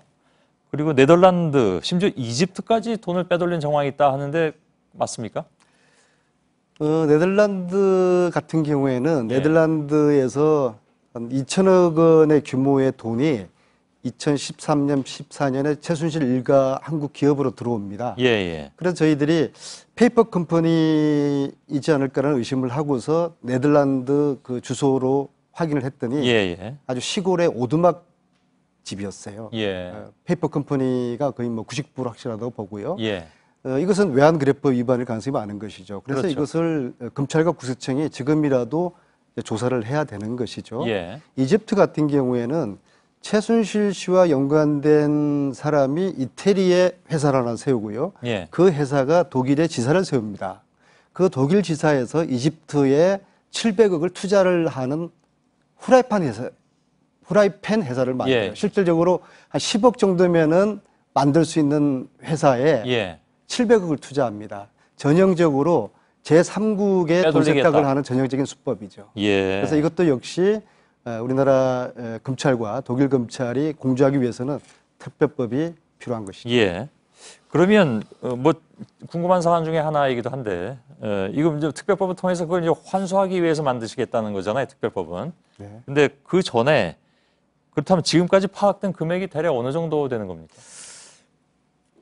간단하게요. 간단하진 않은데요. 예. 독일에서만 저희들이 한 400에서 500개 페이퍼 컴퍼니를 올려놔 주시겠습니까? 흔드시면 좀 어지러우니까. 파악을 했고요. 그 중에 일부고요. 예. 이거 곱하기 한 10배 정도의 페이퍼 컴퍼니가 있다고 저희들이 파악했고요. 예. 그리고 이것은 국내에 있는 최순실 일가의 기업들입니다. 예. 약 50개 정도가 있죠. 그래서 이제 이것들을 하나하나 돈으로 환산한다는 것이 사실 가능하지가 않죠. 예, 예. 그래서 그 액수를 정확하게 단언할 수는 없지만은 지금 언론에서 이야기하는 수조대의 은닉 재산 어쩌면 그 이상일 가능성도 있다고 저는 보고 있습니다. 근데 이제 그 복잡한 페이퍼 컴퍼니의 도면을 보면서 드는 생각이 최순실 혼자? 뭐 물론 조력자가 50개, 관련 기업이 100개가 넘는다고 했지만 그러면 최순실은 그 50여 명의 사람들 혹은 100여 개의 기업들과 다 연관이 되는 겁니까? 네네. 최순실의 특징은 항상 아파트를 내세우지 않습니까? 예. 문화계 농단하기 위해서 차은택 내세웠고 예. 체육계 농단하기 위해서 김종 내세웠고 승마계 농단하기 위해서 박원호라는 사람 내세웠죠. 예. 독일 재산 역시도 최순실은 독일어도 못하고 금융 전문가도 아니고 재산 관리를 전문적으로 할 수 있는 그런 독일 내에서 위치도 안 되기 때문에 예. 조력자를 내세웁니다. 그래서 저희들이 독일의 최순실 은닉 재산을 관리를 해 주었던 조력자 계보들을 저희들이 다 파악을 했죠. 예. 그리고 그중에 일부는 여전히 나타나지 않는 양모 삼성 유럽 본부장 출신인데요. 예. 그런 분들 같은 경우는 저희들이 세 차례 독일을 가서 집 앞까지 찾아가서 몇 가지 좀 확인을 하고 싶으니까 만나달라. 절대로 만나주지가 않습니다. 숨는 자, 피하는 자가 범인인 것이죠. 그래서 그런 분들이 이후에 특검을 하게 되면은 우리나라 공권력에 의해서 수사하고 조사를 해야 되는 것이죠. 그 특별법은 근데 그게 통과될 가능성이 있습니까? 지금 없다고들 얘기해서. 뭐 지금 시점으로 보면은 전망이 그렇게 낙관적이지 않습니다. 왜냐하면은 이 법을 정파적 관점에서 또 아니면은 여야의 관점에서 바라보게 되면은 당연히 이 보수 정당, 자유한국당이나 바른정당 쪽에서는 반대를 하겠죠. 그러나 이것은 정파적인 관점에서 볼 게 아니라 대한민국의 부정부패를 척결하는 법으로 봐야 되지 않습니까? 정의를 바로 세우는 법이기 때문에 이 부분에 대한 오해를 얼만큼 보수 정당의 의원님들이 불식하느냐에 따라서 법 통과가 될 텐데요.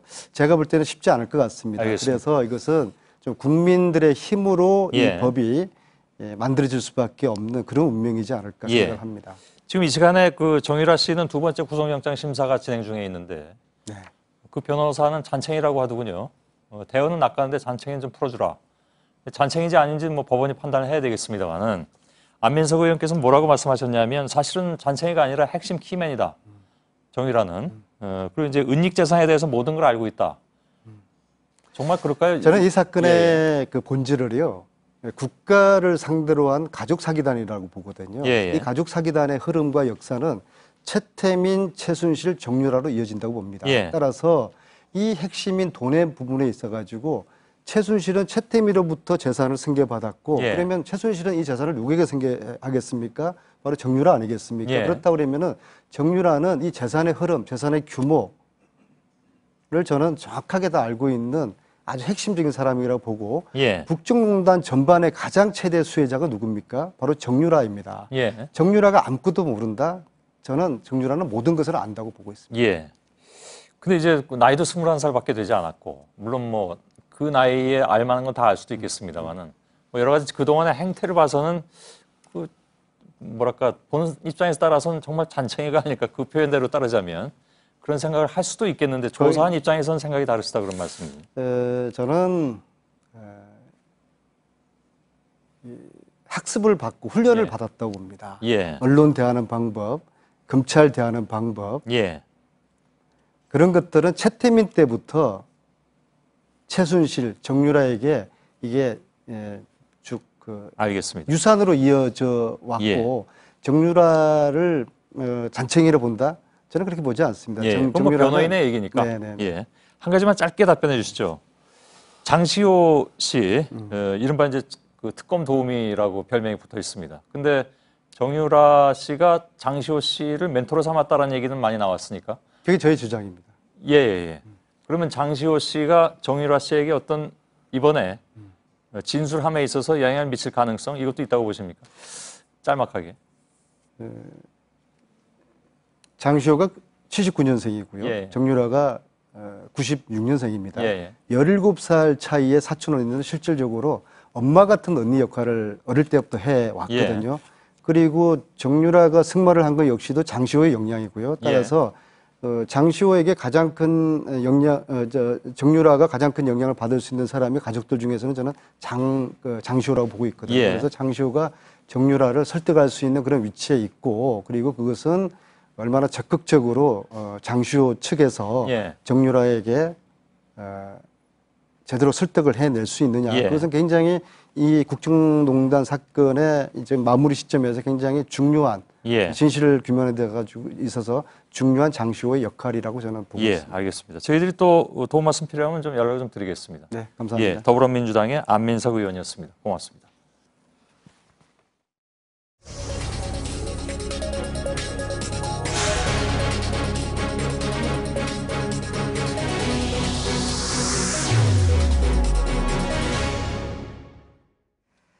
네, 우리 시간으로 약 1시간 전인 오후 8시부터 미국 CBS가 오늘 오전 문재인 대통령과 진행한 인터뷰를 보도했습니다. 뉴스룸 1부에서 예고해드린 대로 취재기자와 인터뷰 내용을 좀 짚어보겠습니다. 자세한 내용을 말씀드리기 전에 우선 인터뷰 과정에서 문 대통령의 답변은 우리말로 진행이 됐지만 영어로 더빙이 됐고 저희가 영어로 더빙된 걸 다시 이제 우리말로 해석해서 드리는 것이기 때문에 일부 표현에 있어서는 대통령의 표현과 좀 차이가 있을 수 있다는 점 미리 말씀드립니다.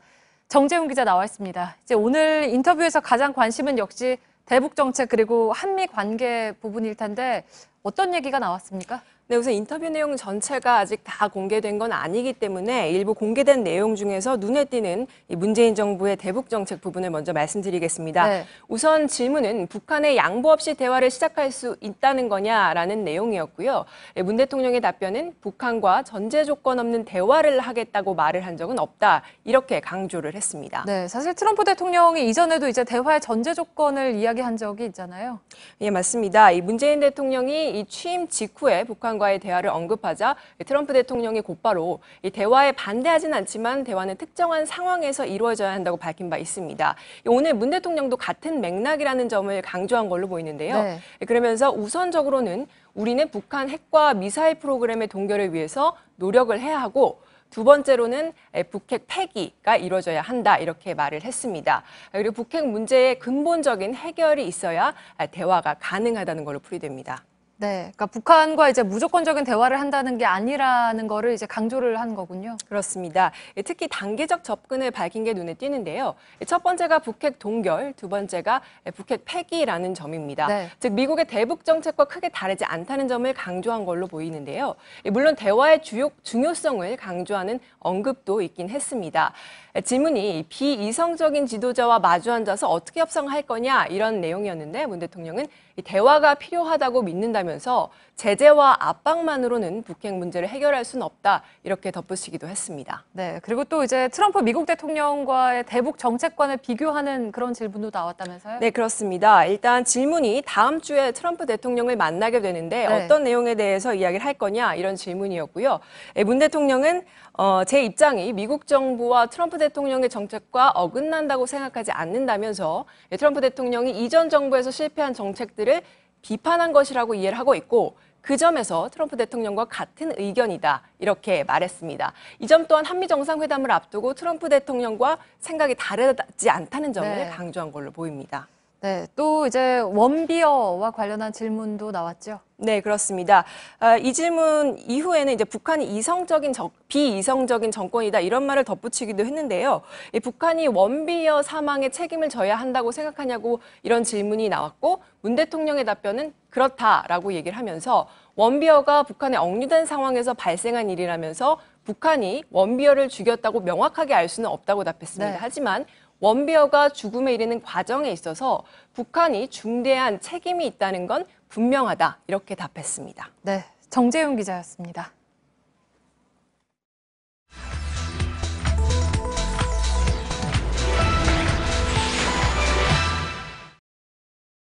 원전 중심의 발전 정책을 폐기하고 탈핵 시대로 가겠습니다. 준비 중인 신규 원전 건설 계획은 전면 백지화하겠습니다. 네, 정부가 탈원전을 선언했습니다. 값싼 에너지를 추구했던 과거와 달리 이제부터는 안전한 에너지로 방향을 바꾸겠다는 것이죠. 자연스럽게 전기요금 인상은 불가피해졌습니다. 그러면 과연 얼마나 오를 것인지 자유한국당을 비롯한 야당에서는 폭등이라는 주장도 나왔고 이 시청자들 사이에서도 관심이 커지고 있습니다. 팩트체크팀에도 문의가 들어왔는데요. 그래서 확인을 해봤습니다. 오대영 기자, 급등, 네. 폭등 이렇게 전망을 해도 되겠습니까? 결론부터 말씀드리면요. 네. 사실로 보기 어렵습니다. 오늘 새롭게 발표된 자료가 있습니다. 네. 바로 이건데요. 국책연구기관인 에너지경제연구원의 분석 결과입니다. 2030년에 발전 비용이 2016년 실적치 대비해서 21% 증가할 것이다. 이렇게 추정이 됐는데요. 이 발전 비용이 모두 전기요금에 그대로 반영이 된다면 자연 인상분 외에 11.6조 원이 늘어나게 되는 겁니다. 네. 이를 저희 팀이 연 단위로 나누고요. 다시 한 가구가 부담할 액수로 단순 계산을 해봤더니 1년에 한 가구가 추가로 부담해야 될 액수 8,367원이 나왔습니다. 네, 그러니까 이제 8,300원이면 결코 이제 폭등이나 급등이라고 보기는 좀 어려울 것 같은데 물론 단순 계산이고 이제 추정치를 이야기한 거잖아요. 맞습니다. 네. 에너지경제연구원이요. 정부가 발표한 에너지별 비율을 그대로 반영을 했는데 석탄과 원자력의 비율을 정부는 크게 줄이고요. 반면에 가스와 신재생 에너지를 크게 늘리는, 녹색으로 크게 늘리는 방식으로 계산을 하고 있는데 이걸 반영한 겁니다. 2016년 정산 단가의 발전량을 곱한 건데요. 다만 이 계산이 물가 상승, 유가 등이 고려되지 않기 때문에 이 변수에 따라서 차이가 있을 수 있다는 점을 말씀을 드리겠습니다. 네, 그러니까 이제 미래 전기요금을 예측한다는 게 워낙 이제 변수가 많기도 하고 그러면 탈원전을 말한 정부는 요금이 얼마 오를 거다라는 공식적인 추정치를 내놓은 게 있습니까? 그렇지 않습니다. 산자부를 포함해서 어떤 기관도 공식적인 추정치가 나와 있지 않습니다. 네. 다만 민간 차원에서 여러 예측을 하고 있는데요.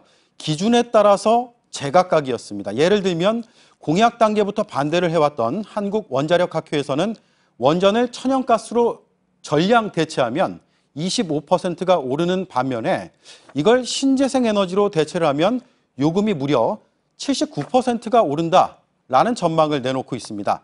반면에 오늘 저희가 주목한 에너지경제연구원의 자료는 어제 정부가 발표한 기준을 그대로 반영했다는, 그래서 첫 전망치였다는 점에서 의미가 있습니다. 네, 이제 원전을 축소하는 건 시대적인 흐름에 부합하는 거잖아요. 안전과 환경을 위한 것이니까. 그런데 근데 이제 이런 가격 인상이 국민 찬반 여론에 어느 정도 이제 좌우하던 그런 요소가 될 수 있지 않겠습니까? 그렇습니다. 네. 과거에요, 한 민간 연구소가 여론조사를 한번 실시했습니다. 네. 원전 축소를 가정을 했을 때 전기료 인상을 어디까지 감내할 것이냐라는 질문을 했는데요. 인상해서는 안 된다라는 의견이 저 아래 21.4%였고요. 10% 이하로 올리면 받아들일 수 있다라는 의견이 무려 54.7%였습니다. 그러니까 전기료의 인상 폭이 찬반 의사에 결정적이었다는 걸 알 수가 있습니다. 네, 그렇다면 오늘 내놓은 에너지경제연구원 분석으로는 크게 걱정할 수준은 아니겠군요. 요금으로는 그런데요. 다만 고려해야 될 게 또 있습니다. 바로 대체 에너지 여부인데요. 미국의 사례를 한번 보겠습니다. 미국이 신규 건설을 중단을 했다가 34년 만에 재개를 했습니다. 다시 건설했거든요. 네. 일본은 후쿠시마 사고로 원전을 모두 가동 중단했습니다. 그런데 결국은 재가동을 했습니다. 요금 문제도 있지만 이와 더불어서 대체 에너지가 부족해서 결국 정책을 되돌린 겁니다. 이런 사례의 교훈점을 우리가 참고해 볼 만합니다. 네, 어제 정부 발표는 큰 그림이었고 이제 앞으로 좀 추가적인 세부 대책이 나오겠군요. 팩트체크 오대영 기자였습니다.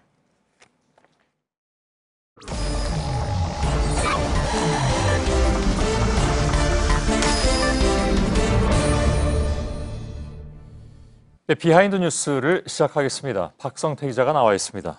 첫 번째 키워드 열죠. 예, 첫 번째 키워드는 거친 입, 점입 가경입니다. 예. 네, 어제 이철우 자유한국당 의원의 거친 발언이 논란이 됐었는데요. 직접 들어보겠습니다. 예. 다음 대통령 선거는 대통령 선거까지 안 갈 것도 같아요. 그렇죠, 여러분? 네. 오늘 못 갈 것 같아요. 반드시 찾아오도록 하겠습니다, 여러분. 예. 희망사항을 얘기한 것 같긴 합니다. 예. 근데 이게 오래 못 갈 것 같다. 탄핵을 의미한 것이라고 당장 얘기가 나왔죠? 예, 그렇습니다. 충분히 그렇게 들렸고요. 그래서 아무 근거 없이 현직 대통령의 탄핵을 시사했다라는 거센 비난을 받았습니다. 예. 보면 민주당 김현 대변인은 소셜미디어에 자유한국당 소속 정치인들의 막말이 접입가경이다 이렇게 했는데 접입가경이라고 한 것은 오타가 아니라 예전에 자유한국당 논평의 오타를 패러디한 겁니다. 아, 그런가요? 예, 그리고 최민희 전 의원도 자유한국당이 다음 총선 때까지 못 갈 것 같다라고 했고 민병두 의원은 국회의원 탄핵 제도를 도입해야 한다 이렇게 주장을 했습니다. 예. 어제 이철우 의원이 아무튼 이 발언에서 이렇게 논란이 됐고 오늘 홍준표 전 지사도 비슷한 표현을 했습니다. 그래서 이제 점입가경이라는 걸 한 겁니까? 예. 점점 올라가고 있는데요. 정치권에서는 일부 의원들의 막말이 계속되는 근본 원인이 다음 총선이 3년 가까이 남았기 때문에 국민들의 심판이 너무 멀리 있다. 이 때문에 국회의원 국민소환제를 도입해야 된다라는 지적도 나오고 있습니다. 예. 뭐 그것도 근데 쉬운 문제는 아니겠죠. 예. 두 번째 키워드는요? 두 번째 키워드는 집요하게 떠드는 날입니다. 예, 뭔가요? 네, 오늘 자유한국당 김정재 의원이 아침 자유한국당 회의에서 보좌관에게 보내던 문자가 카메라에 찍혔습니다. 일부에서 잠깐 좀 전해드리긴 했습니다만. 예, 그렇습니다. 내용을 보면 안경환 후보자 건 계속요, 집요하게. 오늘은 그냥 조국 저희가 이제 모자이크 처리를 했는데요. 비속어로 XX 쓰면서 떠드는 날입니다. 이렇게 돼 있습니다. 저희가 XX로 표시한 거는 마구 비난하다의 비속어입니다. 예. 뭐 다들 알고 계시긴 할 겁니다. 예. 오늘 그 국회 운영위에서 조국 민정수석 출석을 두고 이제 공방이 있었다는데 그 얘기죠? 예, 그렇습니다. 저 문자를 받은 해당 보좌관과 통화를 했습니다. 대체 어떤 맥락이냐 이렇게 물어보니까 2시에 운영위가 있었는데 이 운영위에서 할 발언을 보좌관과 상의하는 중에 나왔던 맥락이라고 했습니다. 일부 격앙된 표현이 있는데 이 부분만 좀 카메라에 찍혀서 억울하다라는 분위기였습니다. 하지만 안경환 후보자 건을 집요하게 그러면서 조국 민정수석을 마구 비난하면서 떠드는 날이다. 이런 문자 메시지 내용으로 봐서는 사실 여당의 주장대로 야당의 운영위 개최 요구가 정치적 공세라는 것의 반증 아니냐 이런 지적이 나오고 있습니다. 어쨌든 김정재 의원은 나중에 저희 취재기자가 통화를 해봤는데 집요한 항의 문자들을 지금 받고 있어서 핸드폰을 보좌관에게 넘긴 상황입니다. 민경욱 의원의 문자 메시지도 카메라에 잡혔다고 하던데. 이 문자도 직접 보도록 하겠습니다. 자유한국당 지지자가 보낸 문자인데요. 자유한국당이 이럴 때가 아니다. 장애 단식 투쟁을 해야 되고 의원직 전원 사퇴하고 이러면서 노숙 단식 투쟁을 해야 한다라고 얘기를 했고요.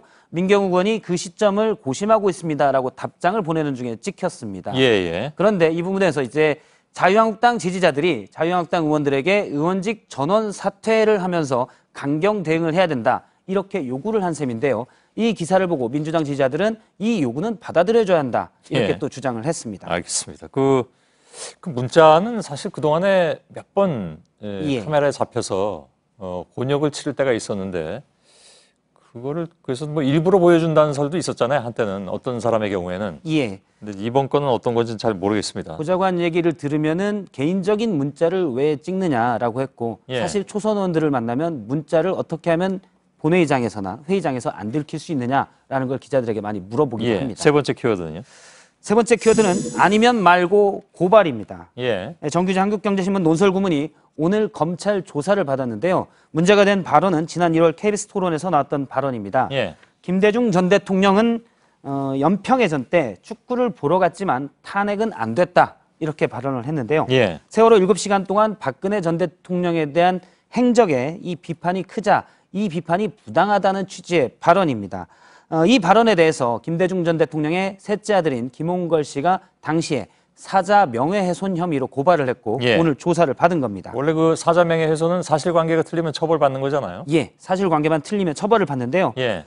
사실관계에서 보면 지금 이 사진은 2002년 6월 29일 제2연평해전이 났을 때 김대중 대통령이 바로 NSC, 즉 국가안전보장회의를 주재하던 사진입니다. 예, 예. 원래 예정은 저녁에 월드컵 3, 4위전을 보기로 돼 있었지만 연평해전이 나자 취소했고 NSC를 열어서 바로 대처했다는 평가입니다. 예. 축구는 다음 날이 월드컵 폐막식이었는데요. 일본의 각국의 정상들이 참여했기 때문에 이때 다음 날 보러 갔습니다. 예. 아무튼 뭐 아니면 말고인 동시에 아무 말인 것 같기도 합니다. 요즘 예. 나온 얘기들 보면 오늘 여기까지만 좀 진행하죠. 잘 들었습니다. 비하인드 뉴스 박성태 기자였습니다. 네, 내일 서울의 낮 최고 기온 32도, 대구 33도, 광주 34도로 오늘보다 더 덥겠고 경기와 충북을 비롯한 곳곳에 소나기가 오겠습니다. 예, 저희들은 내일도 최선을 다하겠습니다. 여러분 고맙습니다.